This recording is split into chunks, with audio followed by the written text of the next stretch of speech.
Madame et Monsieur les ministres, bonsoir. Merci d'avoir accepté le principe de cet entretien.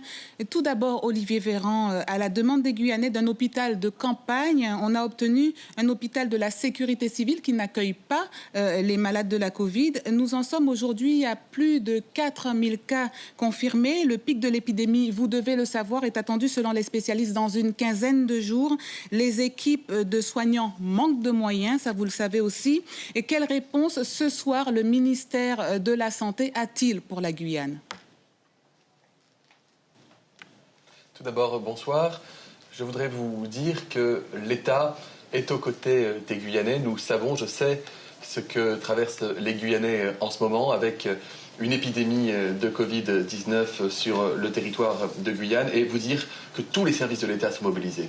Vous parlez d'un hôpital de campagne, il y a eu la mobilisation de structures hospitalières qui permettent d'hospitaliser des malades non Covid de manière à permettre de libérer de la place dans les hôpitaux de Guyane pour y admettre des patients Covid. Il y a eu une augmentation, un doublement du nombre de places disponibles, tant à l'hôpital qu'en réanimation. Vous parliez des moyens, il y a des masques, il y a des tests, il y a des blouses, il y a du renfort sanitaire, plus de 120 personnes, dont beaucoup de médecins, mobilisés depuis le mois de mai en Guyane. Il y aura la semaine prochaine encore le renfort de 20 personnes, puis de 30 personnes. Le service de santé des armées également va venir en renfort de la population guyanaise pour vous permettre de lutter avec efficacité contre ce virus.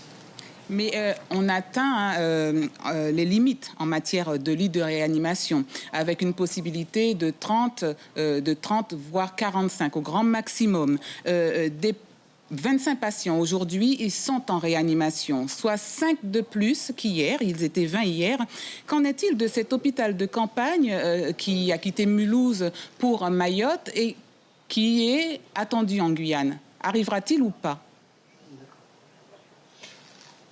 Il y a du renfort, je vous le disais, avant même cet hôpital de campagne. Il y a eu construction de renforts sur place en termes d'hospitalisation pour pouvoir augmenter les capacités. Vous savez, nous ne sommes pas encore à la saturation des réanimations, mais sans attendre, des évacuations sanitaires ont été organisées en direction notamment des Antilles, avec récemment le renfort d'un avion, d'un A400M de l'armée, qui permet d'augmenter encore les évacuations sanitaires, de permettre à éviter la saturation des lits de réanimation. C'est exactement ce qui a été fait en métropole, et notamment dans le Grand Est, avec, je le rappelle, plus de 600 évacuations sanitaires qui ont pu avoir lieu. Et le renfort sanitaire humain, matériel, qui est mis en place, qui continue d'arriver très régulièrement, semaine après semaine, jour après jour, en Guyane, permet de tester, isoler, soigner, protéger la population pour faire face, je vous le disais, à cette épidémie. C'est donc un choix qui a été fait de ne pas avoir recours à cet hôpital de campagne en Guyane, mais de faire autrement, comme vous venez de l'expliquer en fait. Non, ce n'est pas du tout un choix qui a été fait, ce n'est pas le choix délibéré de ne pas attribuer l'hôpital de campagne.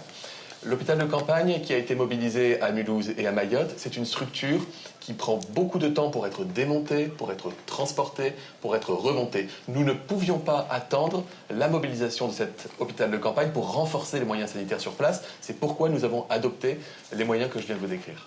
Donc, Annick Girardin, mardi à l'Assemblée, vous avez lancé un appel, la Guyane ayant besoin, vous l'avez dit, de 200 à 300 soignants. Avez-vous des retours? Écoutez, le ministre de la Santé vient de vous parler des renforts attendus et de ceux qui arrivent, qui sont arrivés la semaine dernière, qui arrivent encore cette semaine. La seule chose que je peux peut-être compléter, c'est de dire qu'effectivement, nous avons sollicité toutes les agences régionales de santé de l'Hexagone pour qu'il y ait cette grande mobilisation que la Guyane attend. Mais encore une fois, restant positif, le gouvernement est entièrement mobilisé, l'ensemble du secteur de la santé l'est. On sera au rendez-vous des besoins de la Guyane. Donc les effectifs nécessaires arriveront sur le territoire avant le pic attendu, c'est-à-dire dans les 15 jours qui suivent. Tout à fait. Et puis, ce pic, il va être atteint, mais il va aussi durer quelques semaines. Donc, il faut vraiment qu'on travaille sur le temps. Êtes-vous dans l'idée d'une solidarité internationale, comme ça a pu fonctionner avec les médecins cubains en Italie et ailleurs, de ce dispositif européen dont parle le député européen Younous Omarjee? Est-ce que tout cela fait partie des moyens qui sont mis en œuvre dans le plan? Vous parlez de plusieurs choses là. Vous parlez de plusieurs choses. Vous parlez à la fois de effectivement la possibilité qui a été donnée par la loi aux territoires ultramarins de recruter des médecins étrangers dans leur bassin régional.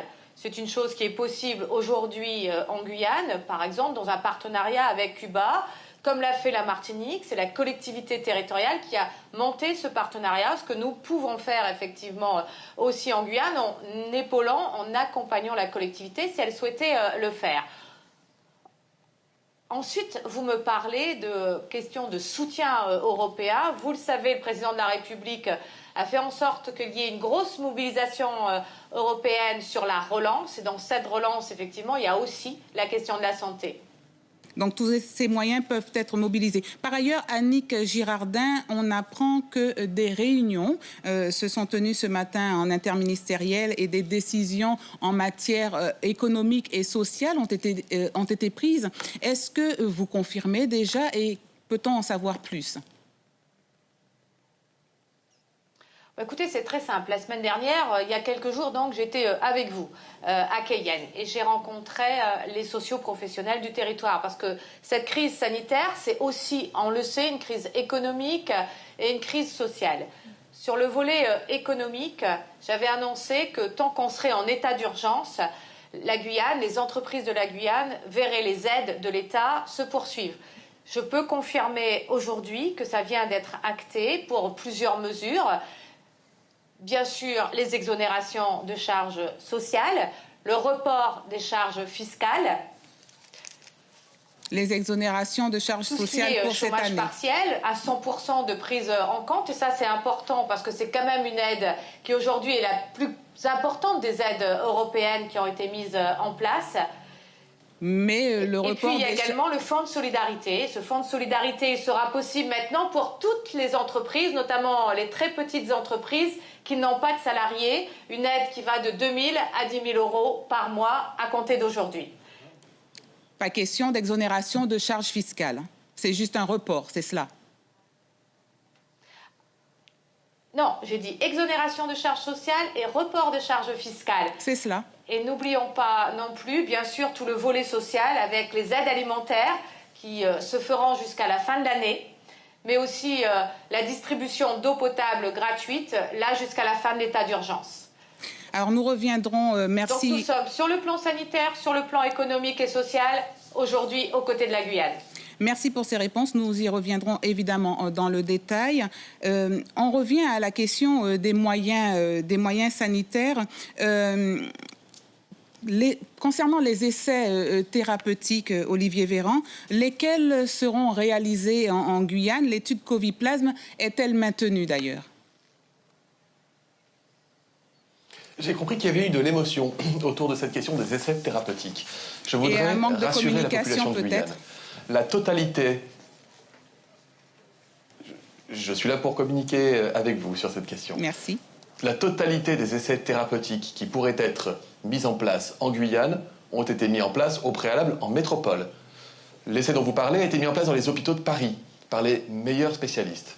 Donc il n'y a pas de raison de priver la Guyane de solutions de traitement en cours d'expérimentation et qui sont potentiellement prometteuses. Cela dit, je rassure aussi celles et ceux qui s'interrogeraient, on n'impose jamais un essai thérapeutique, on n'impose jamais un traitement. Les médecins proposent aux patients, à la famille, lorsque le patient ne peut pas se prononcer, d'intégrer un protocole thérapeutique pour pouvoir en bénéficier. C'est exactement ce qui s'est passé dans la totalité des grands hôpitaux de métropole de France métropolitaine. Et donc moi je souhaite que ces essais thérapeutiques puissent être proposés aux Guyanais. Donc on ne considère pas qu'ils sont annulés? Mais annuler, ce serait une perte de chance potentielle pour les malades. Il faut rassurer. Vous savez, il y a beaucoup de peur, il y a beaucoup d'inquiétude. Il y a en plus l'éloignement vis-à-vis de la métropole. Il y a les images de ce qui s'est passé avec cette épidémie en France métropolitaine, en Europe, et qui ont marqué les esprits.